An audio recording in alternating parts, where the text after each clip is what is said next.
តើហេតុអ្វីបានជាយើងត្រូវការបង្កើត Gmail ឲ្យបានរឹងមាំព្រោះ Gmail គឺជាកូនសោរបាទសួស្តីបងប្អូន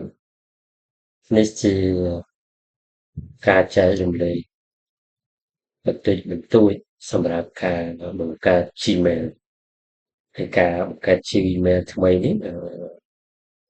នៅលើកុំព្យូទ័រហើយទូរស័ព្ទក៏ដូចគ្នាដែរគ្រាន់តែខុសកន្លែងទេបងប្អូនណាអញ្ចឹងសម្រាប់យើងបង្កើត Gmail ថ្មីបងប្អូនឃើញ Gmail នៅលើកុំព្យូទ័រគឺយើងអាចប្រើបានច្រើនក្រុមបើសិនជាបងប្អូនប្រើនៅលើកុំព្យូទ័រសម្រាប់រកប្រាក់ចំណូលនៅលើវិស័យអនឡាញគឺស្រួលបែបហ្នឹងអញ្ចឹងបងប្អូនប្រើ10 account បងប្អូនអាចបង្កើតជ្រងនេះ10ជ្រងមកហើយសម្រាប់មួយជ្រងនៅលើ account មួយហើយទូរស័ព្ទក៏អាចប្រើបានដែរប៉ុន្តែទាល់តែយើងចេះបែបស៊ីចំណូលបន្តិចអញ្ចឹងយើងប្រើនៅលើកុំព្យូទ័រយើងទៅបង្កើត Gmail ថ្មីដល់ពេលដែលយើងបង្កើត Gmail ថ្មីយើងត្រូវទាញជ្រងថ្មីមួយទៀតសិនចឹងដើម្បីទាញជ្រងថ្មីបានបងប្អូនចូលទៅលើជ្រងណាមួយក៏បានដែរអញ្ចឹងណាដែលបងប្អូនមាននៅលើនេះអញ្ចឹងខ្ញុំចូលទៅលើជ្រងនេះមកបន្ទាប់មកយើងឃើញទាំងអស់នេះអានេះខ្ញុំបានដាក់ Facebook របស់ចូលហើយបងប្អូនមើលចំណុចនេះណាហើយចំណុចដែលខ្ញុំចុចនេះតែរូបក្បាលមនុស្សហ្នឹងបងប្អូនចុចមកចឹងបងប្អូន scroll វាមកខាងក្រោមនេះនៅលើកុំព្យូទ័រចឹងបងប្អូនយកនេះ add ជ្រង profile អញ្ចឹងបងប្អូនចុចលើវាមើលមកនេះយើងដើម្បីបង្កើតជ្រងថ្មីដើម្បីបង្កើតជ្រងថ្មីបងប្អូនមិនបាច់ទាន់ sign in ទេអញ្ចឹងបងប្អូនចុចមកstay កន្លែងនេះមកមកណាចុចឡើងនឹងដើម្បីបង្កើតជ្រងថ្មីដល់ពេលបងប្អូនចុចហើយកន្លែងនេះបងប្អូនដាក់ឈ្មោះមកថាឥឡូវគេចង់ដាក់ឈ្មោះអីក៏បានដែរអញ្ចឹងខ្ញុំដាក់ new ជាទៅ new ជ្រងអញ្ចឹងទៅសម្រាប់ Facebook អញ្ចឹងណាទៅខ្ញុំក៏ដាក់ចំណាំទេ page ឬក៏ new Facebook ខ្ញុំដាក់ page study ក៏បានដែរ new page ចឹងទៅបន្ទាប់មកយើងចុចឈ្មោះដែលបងប្អូនចង់បានណាបងប្អូនចង់បានឈ្មោះអីដាក់ឈ្មោះនឹងចាស់ហើយដើម្បីចំណាំថាជ្រោមមួយហ្នឹងសម្រាប់ការងារអីចឹងណាចឹងបងប្អូនសេឡើងនេះមកហើយបើពណ៌បងប្អូនចង់បានពណ៌អីបងប្អូនចុចមកបើខ្ញុំមានពណ៌ខៀវស្រួលមើល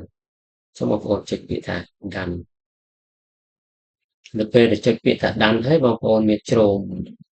បានជ្រោមមួយថ្មីប៉ុន្តែជ្រោមថ្មីនេះវាអត់ទាន់បង្ហាញនៅលើ desktop ទេហើយ laptop នៅលើអេក្រង់របស់ laptop យើងណាអញ្ចឹងបងប្អូនចុចនេះមកចុចកន្លែងមើលក៏ដែរណាបងប្អូនចុចវាមកចុចមកបងប្អូនទាញមកកន្លែងប៊ិចកន្លែងយកប៊ិចចឹងណាបងប្អូនចុចវាមកចុចមកបងប្អូនឃើញពណ៌อะไรនេះឲ្យយើងជ្រើសភាសាទៀតបងប្អូនកែឈ្មោះបានភាសាទៀតចឹងណាហើយឈ្មោះនេះអត់អីទេបងប្អូនកែនៅពេលណាក៏បានឲ្យតែចុចកន្លែងនោះខ្ញុំប្រាប់មិញហើយបងប្អូនចង់ដាក់រូប profile មិនក៏ដាក់រូបបាលរូបកតាអញ្ចឹងយើងដាក់រូបមួយយើងចឹងណាដាក់រូបបាលនេះទៅthì បងប្អូនទាញមកក្រោមបងប្អូនឃើញចំណុចនេះកាលណាកន្លែងនេះអត់ទាន់បើក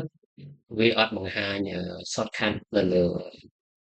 desktop ឬក៏ laptop យើងទេអញ្ចឹងបងប្អូនចុចបើកវាមកណាអញ្ចឹងបងប្អូនចុចបើកហើយបងប្អូនអាចចុចបិទឡើងនេះបានបើសិនជាបងប្អូនចុចអត់ទាន់បើកហើយបងប្អូនចុចបិទឡើងនេះគឺពិបាកទៅរកជ្រោមនឹងអត់ដឹងនៅណាទេអញ្ចឹងបងប្អូនបើកហើយបងប្អូនចុចបិទមកចុចបិទឡើងខ្វែងនេះមកអានេះជ្រោមចាស់ទេយើងមិនបាច់ប្រើវាទេបងប្អូនចុចបិទហើយ refresh វាមួយមក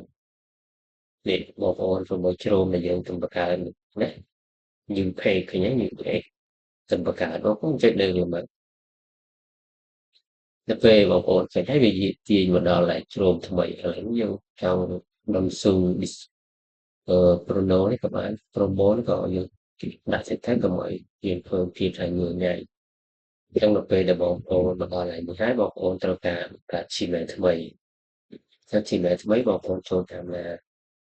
នេះបងប្អូនឃើញ Gmail អញ្ចឹងបងប្អូនបង្កើត Gmail ថ្មីនេះគឺបងប្អូនបង្កើតវាឡើងដើម្បីយកទៅបង្កើត Facebook YouTube TikTok អញ្ចឹងបានថា Gmail ត្រូវរឹងមាំចឹងតែនៅក្នុងវីដេអូនេះខ្ញុំនឹងបង្ហាញពីបងប្អូនពីការបង្កើត Gmail ថ្មីសិន នៅពេលដែលយើងបង្កើតGmail ថ្មីបានហើយចាំយើងទៅកំណត់ការ setting នៅក្នុង Gmail ឲ្យរឹងមាំនៅពេលដែល Gmail យើងរឹងមាំហើយចំនួនវាប្រហែលជា24ម៉ោងទៅ48ម៉ោងយើងយក Gmail ហ្នឹងមកបង្កើតជាមួយ Facebook បង្កើត TikTok បង្កើត YouTube បានដែរហើយសម្រាប់ការបង្កើត Gmail ហាមដាក់ VPN ណាបងប្អូនបើដាក់ VPN គឺខូចមកបង្កើតវាខូចភ្លាម Gmail អញ្ចឹងបងប្អូនចុច Gmail នេះមក Gmail នេះវាមាន download មកយើងមាន sign in ហើយវាមាន forward ហើយវាមាន click on account អញ្ចឹង create នេះបងប្អូនចុចកន្លែង create នេះក៏បានចុចមកកន្លែងនេះក៏បានអញ្ចឹងយើងចុចវាមួយមកចុចអីគេបងប្អូនសម្រាប់ personal use ឬក៏ business អញ្ចឹងភាគច្រើនយើងប្រើជាឯកជនយើងប្រើpersonal use វិញមកណាnếuបងប្អូនចង់បង្កើត Gmail ឬត្រូវប្រើពាក្យច្រើនយើងប្រើតែប៉ុន្តែយើងប្រើដើម្បីរក Facebook យើងយក Gmail សម្រាប់យើងផ្ទាល់ចុចកន្លែងនេះមកអញ្ចឹងបងប្អូនដាក់ឈ្មោះfirst name last name នេះបងប្អូនដាក់មកអញ្ចឹងខ្ញុំដាក់ឈ្មោះមកដាក់ឧទាហរណ៍ថាខ្ញុំដាក់អឺរស្មីអញ្ចឹងដាក់ឈ្មោះខ្ញុំទៅហើយខ្ញុំដាក់ VAK ខ្មែរទៅខ្ញុំអានេះខ្ញុំក៏ជាហត់ទេបងប្អូនមានឈ្មោះដាក់ពិតណាបងប្អូនដើម្បីព្រោះនេះយើងបង្កើតដើម្បីប្រើផ្ទាល់អាមិនបង្កើតបែបលេងសើចទេបើយើងរកលុយនៅលើ Google YouTube បងប្អូនបង្កើតដំបូងសម្រាប់ថតរូបមកបងប្អូនដាក់ឲ្យឈ្មោះត្រូវមកត្រូវមកតាក់មានបានព្រោះជាវាថ្ងៃក្រោយយើងមានហានិភ័យយើងអាចតវ៉ាទៅជាមួយ Google ឬក៏អីបានដោយសារការប្រើ Verify ជាមួយតាក់ញាតប័ណ្ណជាមួយនឹងPassport អញ្ចឹងដាក់ឈ្មោះត្រូវសិនទៅបន្ទាប់មកបងប្អូនដាក់ហើយរៀបចំឲ្យស្អាតបាតហើយបងប្អូនកុំភ្លេចកត់ទុកផងណាកត់ទុកអីចឹងយើងចេញលេខហើយនេះថ្ងៃខែឆ្នាំកណ្ដាលក៏ដូចគ្នាដែរបងប្អូនដាក់ត្រូវទៅតែខ្ញុំចេះដាក់ទៅគឺការបង្ហាញទេកុំដាក់តាមខ្ញុំក៏99ចាស់ឲ្យកន្លងតិចកន្លែងនេះបងប្អូនដាក់ស្អីក៏បានដែរដាក់ mail Gmail ទៅតាមពេកបងប្អូនហើយខ្ញុំឧទាហរណ៍ទៅណាបងប្អូនហើយបងប្អូនដាក់ឲ្យត្រូវខ្លួនឯងចឹងយើងចេញលេខទៅបងប្អូនពេលចុចនេះបងប្អូនឃើញគេដាក់ឲ្យយើងរស្មីខ្មែរនេះខ្មែររស្មីអញ្ចឹងបងប្អូនឆ្លាញ់មួយដែរបងប្អូនយកមួយហ្នឹងទៅហើយបងប្អូនចង់ថែមលេខក៏បានដែរនៅពេលដែលបងប្អូនឆ្លាញ់ហើយបាច់ថែមលេខឲ្យយើងឈ្មោះរស្មីខ្មែរមកហើយបងប្អូនចង់ថែមលេខបងប្អូនឆ្លាញ់នេះ create on Gmail address ចឹងបងប្អូនចុចចេះបងប្អូនចង់បានរស្មី26អីចឹងទៅគេខ្មែរ26យើងដាក់មកទៅស្វី KA វិញចោខ្មែរ29ចេះក៏បានដែរអានេះយើងបង្កើតវានៅក្នុងឆ្នាំ2026ហើយយើងសម្គាល់ឲ្យយើងទីតែខ្ញុំដាក់2026ហ្នឹងមែននេះយើងបង្កើតនៅឆ្នាំ2026តែបើយើងចង់ដាក់ខែទៀតក៏បានដែរខែ6 2026ប៉ុន្តែយើងដាក់តែប៉ុណ្្នឹងតែខ្ញុំដាក់យកប៉ុណ្្នឹងហើយខ្ញុំចុចនេះតមក password បងប្អូនត្រូវចាំណាបងប្អូន password នេះត្រូវកត់ទុកផង password បងប្អូនវាយមកសម្រាប់ខ្ញុំដាក់ធ្វើម៉េចឲ្យមានអក្សរហើយសញ្ញាខ្ញុំដាក់ add ចឹងណា add ដាក់មក password add ហើយខ្ញុំវាយចុចកន្លែងហ្នឹងខ្ញុំអត់បង្ហាញទេ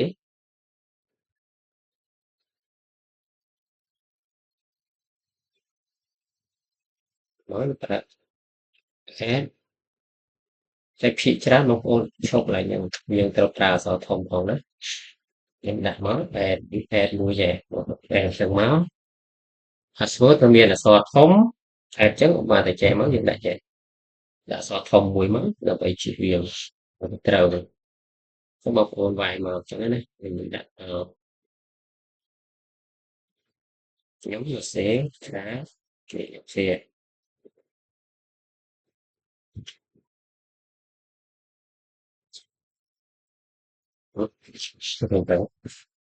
ខ្ញុំក៏សេឆ្លា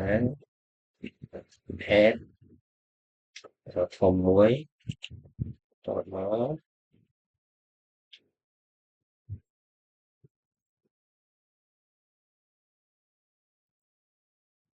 2ដល់មួយទៀតបាត់ឲ្យyes ទេទៅ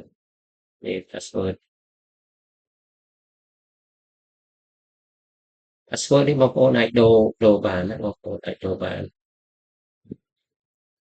ខ្ញុំសរសេរមក thread ធំតែ password នេះខ្ញុំសុំបើសិនណាខ្លាចបងប្អូនច្រឡំដាក់តាម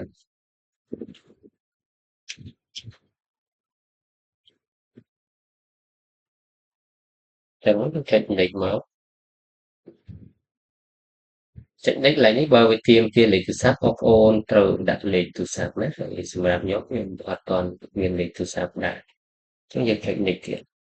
next វាអត់ទៅទេអញ្ចឹងបង្កើតបងប្អូនដាក់លេខទូរស័ព្ទដើម្បីឲ្យ Gmail នឹងដើរទៅមុខអញ្ចឹងខ្ញុំដាក់លេខទូរស័ព្ទមកវា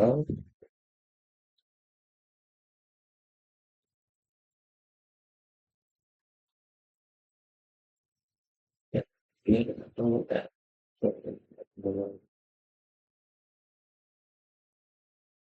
មានអត់មានផ្សាយស្លាយ05 37 5 75ចឹងខ្ញុំដាក់លេខទូរស័ព្ទនឹងមើលមកចុច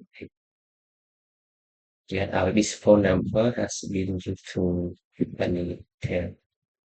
use that frame of the range 32 65ចឹងវាបង្កើតឲ្យខ្ញុំនឹងទៅយកលេខដល់វាផ្សាយចូលលេខទូរស័ព្ទបងប្អូន G 6259 6259 31បងប្អូនទៅយកលេខនេះវាផ្សាយចូលនៅក្នុងSMS លេខទូរស័ព្ទនៅក្នុងទូរស័ព្ទបងប្អូនទៅឆែកមើលក្នុងទូរស័ព្ទហើយបងប្អូនយកមកវាយចូលឡើងនេះបងប្អូនវាយចូលឡើងបងប្អូនចុចលេខនោះកន្លែងនេះrecovery email address ហើយកន្លែងនេះមួយគឺសំខាន់បន្ទាប់ពីលេខទូរស័ព្ទហើយបងប្អូនបើបងប្អូនអត់ទាន់មានemail អត់ទាន់មាន Gmail ចាស់បងប្អូនទុកវាសិនទៅហើយចាំបងប្អូនបង្កើត Gmail មួយទៀតចាំយកអា Gmail ដែលយើងបង្កើតនោះមកដាក់ recovery Gmail នេះហើយបន្ទាប់យកអាហ្នឹងហើយយកអា Gmail ហ្នឹងទៅដាក់ recovery Gmail មួយទៀតអញ្ចឹងការបង្កើត Gmail បានរឹងមាំបងប្អូនធ្វើម៉េចឲ្យមាន2 Gmail យ៉ាងតិចបំផុតអញ្ចឹងសម្រាប់ខ្ញុំមាន Gmail ចាស់ហើយខ្ញុំយក Gmail ចាស់ខ្ញុំមកដាក់នោះខ្ញុំចូលយក Gmail ខ្ញុំមកចូលឡើងនេះណាចេះចូលដល់ណាគេឲ្យខ្ញុំយូរ Gmail របស់ខ្ញុំ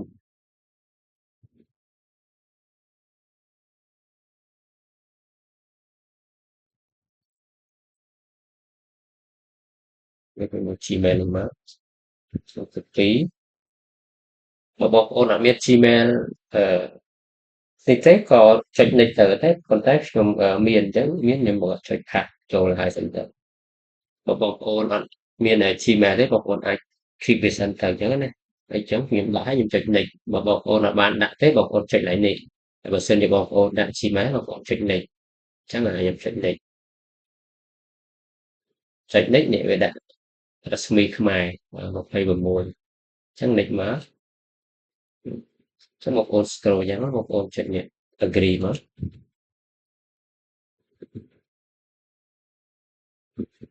អូខេចឹងបងប្អូនអញ្ចឹងបងប្អូនចុចមានចុច continue រស្មីចឹងមកអូខេបាទប៉ុន្តែវាអត់ទាន់ full ទេណាបងប្អូនអត់ទាន់ full ទេ